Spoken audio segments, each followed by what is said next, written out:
ಏನು ಆರ್ಥಿಕ ಇಲಾಖೆ ಬಗ್ಗೆ ತಾವೇನು ಸಚಿವರು ಪ್ರಸ್ತಾಪ ಮಾಡಿದರು ಸಭಾಪತಿಗಳೇ, ಈಗಾಗಲೇ ಕಲ್ಯಾಣ ಕರ್ನಾಟಕ ಅಭಿವೃದ್ಧಿ ಮಂಡಳಿ ಇದೆ, ಸಾಕಷ್ಟು ಅನುದಾನ ಇದೆ. ಅದು ಪ್ರತ್ಯೇಕ ಅನುದಾನ ಇರೋದರಿಂದ ಆರ್ಥಿಕ ಯಾವುದೂ ಇವತ್ತು ಭಾರ ಆಗಲ್ಲ ಅಂಥೇಳಿ ಈ ಸಂದರ್ಭದಲ್ಲಿ ಹೇಳ್ತೇನೆ. ಅದನ್ನು ಘೋಷಿಸುವಂಥ ಕೆಲಸ ಸಚಿವರು ಮತ್ತು ಸರ್ಕಾರದಿಂದ ಆಗಬೇಕು ಅಂತೇಳಿ ಕೇಳ್ತೇನೆ. ರೈಟ್. ಲಕ್ಷ್ಮೀ ಹೆಬ್ಬಾಳ್ಕರ್ ಏನು ಹೇಳ್ಬೇಕಂತೀರಿ?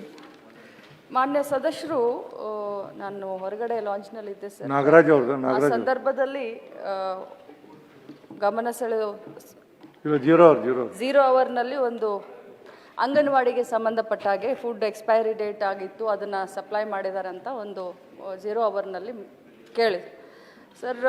ತಮ್ಮ ಗಮನಕ್ಕೆ ತಮ್ಮ ಮುಖಾಂತರ ಅವ್ರಿಗೂ ಹೇಳಲಿಕ್ಕೆ ಬರ್ತೇನೆ, ಯಾವುದೇ ರೀತಿಯಾದಂಥ ಎಕ್ಸ್ಪೈರಿ ಫುಡ್ಡನ್ನು ನಾವು ಮಕ್ಕಳಿಗೆ ಕೊಡಲಿಕ್ಕೆ ಸಾಧ್ಯನೇ ಇಲ್ಲ ಸರ್. ಅದು ಅವತ್ತಿನ ದಿನಾನೇ, ಯಾಕಂದರೆ ನಾನು ಸ್ಥಳೀಯವಾಗಿದ್ದೆ, ನಾನು ಬೆಳಗಾವಿನಲ್ಲೇ ಇದ್ದಾಗ ಅವತ್ತಿನ ದಿನಾನೇ ನಾನು ನಮ್ಮ DD ಅವ್ರನ್ನ CDPO ಅವ್ರನ್ನ ಎಲ್ಲರನ್ನೂ ಕಳಿಸಿ ನಾನು ಚೆಕ್ ಮಾಡಿದಂಥ ಸಂದರ್ಭದಲ್ಲಿ ಅದು 6 ತಿಂಗಳ ಮುಂಚೆ ಆ ವಿಡಿಯೋ ಮಾಡಿದ್ರು ಸರ್. ಆ ವಿಡಿಯೋ ಮಾಡಿ ಸ್ವಲ್ಪ ಬೇರೆ ಬೇರೆ ಅಲ್ಲಿ ರಾಜಕಾರಣ ಎಲ್ಲ ನಡೆದಿರೋದ್ರಿಂದ ಅದನ್ನು 6 ತಿಂಗಳ ನಂತರ ವಿಡಿಯೋ ಬಿಡುಗಡೆ ಮಾಡಿದಾಗ ಅದು ಆ ಡೇಟು ಆಗಿರಲಿ ಅಥವಾ ಒಂದು ಅಂಗನವಾಡಿಯ ಕಲರ್ ಆಗಿರಲಿ ಅದೆಲ್ಲ ಚೇಂಜ್ ಆಗಿದೆ. ಬಟ್ ಒಂದು ಮಾತನ್ನು ತಮ್ಮ ಮುಖಾಂತರ ಭಾಳಷ್ಟು ಸ್ಪಷ್ಟವಾಗಿ ಹೇಳಲಿಕ್ಕೆ ನಾನು ಬಯಸ್ತೇನೆ, ಇದು ಬಡವರ ಮಕ್ಕಳಿಗೆ ಒಂದು ಪೌಷ್ಟಿಕ ಆಹಾರ ಕೊಡುವಂಥ ಈ ಒಂದು ನಮ್ಮ ಇಲಾಖೆಯಿಂದ ಈ ರೀತಿ ಯಾರೇ ಕರ್ತವ್ಯ ಲೋಪ ಮಾಡಿರಲಿ ಅಥವಾ ಯಾವುದೇ ರೀತಿಯಾದಂಥ ತಪ್ಪುಗಳ ಆಗಿಲ್ಲ ಸರ್, ಆಗದಂಗೆ ನಾವು ನೋಡ್ಕೊಳ್ತೀವಿ. ಆ ರೀತಿ ಏನಾದರೂ ಆಗಿದ್ರೂ ಕೂಡ ನಾನು ಶಿಸ್ತು ಕ್ರಮ ಆಲ್ರೆಡಿ ನಾನು ತೆಗೆದುಕೊಳ್ತಾ ಇದ್ದೆ, ಬಟ್ ಆ ರೀತಿ ಏನೂ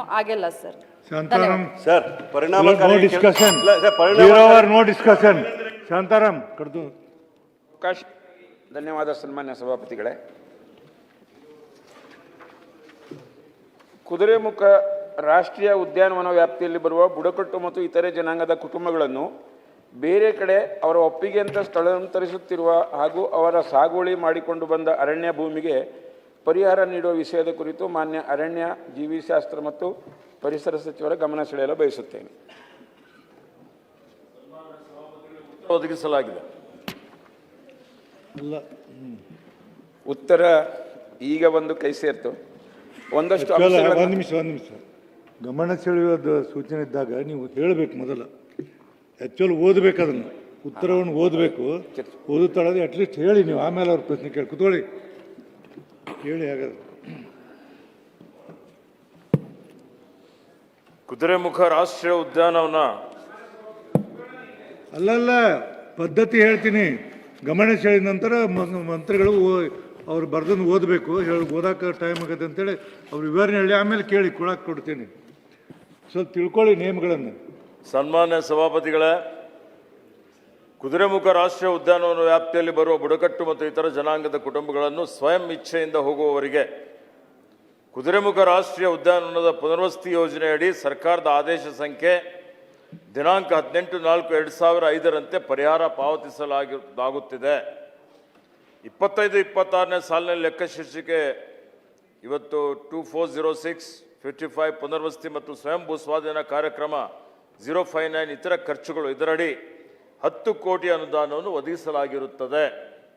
ಕುದುರೆಮುಖ ರಾಷ್ಟ್ರೀಯ ಉದ್ಯಾನವನ ವ್ಯಾಪ್ತಿಯಲ್ಲಿ ವಾಸ್ತವ್ಯವಿರುವ ಕುಟುಂಬಗಳ ಒಟ್ಟು ಸಂಖ್ಯೆ 1382. ಸ್ವಯಂ ಪ್ರೇರಿತವಾಗಿ ಪುನರ್ವಸತಿಗಾಗಿ ಅರ್ಜಿ ಸಲ್ಲಿಸಿರುವ ಕುಟುಂಬಗಳ ಸಂಖ್ಯೆ 670. ಪರಿಹಾರ ಪಡೆದಿರುವ ಕುಟುಂಬಗಳ ಸಂಖ್ಯೆ ಮತ್ತು ಒಟ್ಟು ಪರಿಹಾರದ ಮೊತ್ತ 356 ಕುಟುಂಬಗಳಿಗೆ ಈಗಾಗಲೇ ಪರಿಹಾರ ಕೊಡಲಾಗಿದೆ.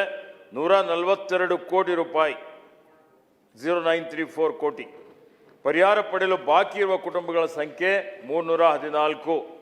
ಸದರಿ 314 ಕುಟುಂಬಗಳ ಪೈಕಿ 76 ಕುಟುಂಬಗಳ ಸ್ಥಿರಾಸ್ತಿಯ ಮೌಲ್ಯಮಾಪನವು ವಿವಿಧ ಇಲಾಖೆಗಳ ವತಿಯಿಂದ ಮಾಡಲಾಗಿದ್ದು, ಸರ್ಕಾರದಿಂದ ಅನುದಾನ ಬಿಡುಗಡೆ ಆಧಾರದ ಮೇಲೆ ಜಿಲ್ಲಾ ಮಟ್ಟದ ಪುನರ್ವಸತಿ ಪರಿಹಾರ ಸಮಿತಿ ವತಿಯಿಂದ ಅನುಮೋದನೆ ಪಡೆದು ಪರಿಹಾರ ವಿತರಿಸಲು ಕ್ರಮ ಕೈಗೊಳ್ಳಲಾಗುತ್ತಿದೆ. ಕುದುರೆಮುಖ ರಾಷ್ಟ್ರೀಯ ಉದ್ಯಾನವನದಲ್ಲಿ ಪ್ರಸ್ತುತ ಪುನರ್ವಸತಿ ಬಯಸಿ ಅರ್ಜಿ ಸಲ್ಲಿಸಿದ ಅರ್ಜಿದಾರರ ಮನೆ, ಜಮೀನು ಹಾಗೂ ಇತರ ತೋಟಗಾರಿಕೆ ಬೆಳೆ ಹಾಗೂ ಮರಗಳ ಮೌಲ್ಯಮಾಪನವನ್ನು ಹಾಲಿ ವರ್ಷದಲ್ಲಿ ಚಾಲ್ತಿಯಲ್ಲಿರುವ ದರದಂತೆ ಕೈಗೊಂಡು ಜಿಲ್ಲಾಧಿಕಾರಿಗಳ ಸಮಿತಿ ವತಿಯಿಂದ ಅನುಮೋದನೆ ಪಡೆದು ಸರ್ಕಾರದ ನಿಯಮದಂತೆ ಪರಿಹಾರ ಮೊಬೈಲ್ಗಳನ್ನು ಅನುದಾನ ಲಭ್ಯತೆ ಆಧಾರದಲ್ಲಿ ಪಾವತಿ ಮಾಡಲಾಗುತ್ತಿದೆ.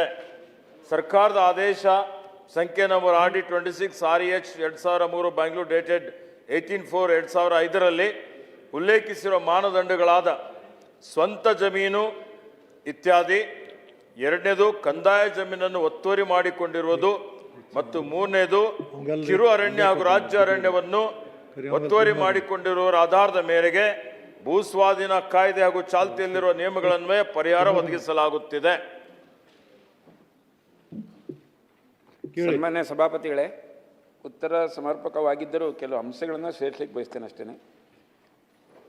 ಈ ವ್ಯಾಪ್ತಿಗೆ ಕುದುರೆಮುಖ ರಾಷ್ಟ್ರೀಯ ಉದ್ಯಾನವನ ವ್ಯಾಪ್ತಿಗೆ ಚಿಕ್ಕಮಗಳೂರು ಜಿಲ್ಲೆ ಜೊತೆಗೆ ಉಡುಪಿ, ಮಂಗಳೂರು ಮತ್ತು ಶಿವಮೊಗ್ಗ ಜಿಲ್ಲೆಯ ಕೆಲವು ಗ್ರಾಮಗಳು ಬರ್ತವೆ. ಇದರಲ್ಲಿ ವಿಶೇಷವಾಗಿ ಚಿಕ್ಕಮಗಳೂರು ಜಿಲ್ಲೆಯ ಕೆರೆಕಟ್ಟೆ ಗ್ರಾಮ ಪಂಚಾಯತ್ ಸಂಬಂಧಪಟ್ಟಂತೆ ಅಲ್ಲಿಯ ಸುಮಾರು 350ಕ್ಕೂ ಹೆಚ್ಚು ಕುಟುಂಬಗಳು ಬುಡಕಟ್ಟು ಕುಟುಂಬಗಳು ಇರ್ತವೆ. ನಾನು ವಿಶೇಷವಾಗಿ ಬುಡಕಟ್ಟು ಕುಟುಂಬಗಳ ಬಗ್ಗೆನೇ ಉಲ್ಲೇಖ ಮಾಡೋದಾದರೆ ಒಂದು 4 ಅಂಶಗಳನ್ನು ಅಲ್ಲಿ ಸೇರಿಸ್ಬೇಕಂತ ಸನ್ಮಾನ್ಯ ಸಚಿವರಲ್ಲಿ ವಿನಂತಿ ಮಾಡಿಕೊಳ್ತೇನೆ.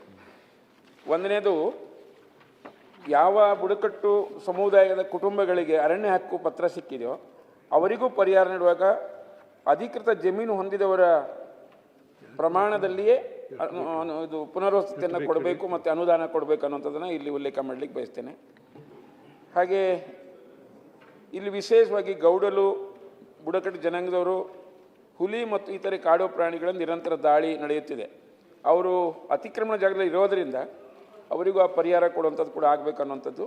ಇನ್ನು ಕೊನೆಯದೊಂದು ಪಾಯಿಂಟ್ ಆದರೆ, ವಿಶೇಷವಾಗಿ ಮುಂಡುಗಾರು, ಗೌಡಲು ಕಾಲನಿಯಲ್ಲಿ, ಹಾಗೆ ಗುರಿಗೆ ಗ್ರಾಮ, ಈ ಬೇರೆ ಬೇರೆ ಗ್ರಾಮಗಳಲ್ಲಿರುವಂಥ ಎಲ್ಲ ಬುಡಕಟ್ಟು ಸಮುದಾಯದ ಕುಟುಂಬಗಳಿಗೆ ಅರಣ್ಯ ಹಕ್ಕು ಪತ್ರ ಹೊಂದಿರಲಿ ಅಥವಾ ಮೂಲ ಜಮೀನಿರಲಿ, ಅವರಿಗೆ ಈ 2025-26 ದರದಂತೆ ಜಮೀನು ಮತ್ತು ಪರಿಹಾರ ಕೊಡಬೇಕು ಅನ್ನೋಂಥ ವಿನಂತಿಯನ್ನು ಮಾಡ್ಕೊಳ್ತೇನೆ. ಧನ್ಯವಾದಗಳು. ಸನ್ಮಾನ್ಯ ಸಭಾಪತಿಗಳೇ, ಯಾರ್ದು ಪಟ್ಟಾ ಜಮೀನಿದೆ ಅಂಥವರಿಗೆ ಮಾತ್ರ ಪರಿಹಾರ ಕೊಡಲಿಕ್ಕೆ ಅವಕಾಶ ಇದೆ. ಅವರು ಅರಣ್ಯ ಹಕ್ಕು ಕಾಯ್ದೆ ಅಡಿಯಲ್ಲಿ ಬರುವಂಥವರಿಗೆ ಸಹಿತ ಪರಿಹಾರ ಕೊಡಬೇಕು, ಅದನ್ನು ವಿಸ್ತರಿಸಬೇಕು ಅನ್ನೋಂಥದ್ದು ಅವರು ಪ್ರಸ್ತಾವನೆ ಸಲ್ಲಿಸಿದ್ದಾರೆ. ಅದನ್ನು ಪರಿಶೀಲನೆ ಮಾಡಲಾಗುವುದು. ಹೆಚ್ಚಿನ ವಿಡಿಯೋಗಳಿಗೆ ಪ್ರತಿಧ್ವನಿ ಯೂಟ್ಯೂಬ್ ಚಾನೆಲ್ ಸಬ್ಸ್ಕ್ರೈಬ್ ಮಾಡಿ, ಬೆಲ್ ಐಕಾನ್ ಕ್ಲಿಕ್ ಮಾಡಿ.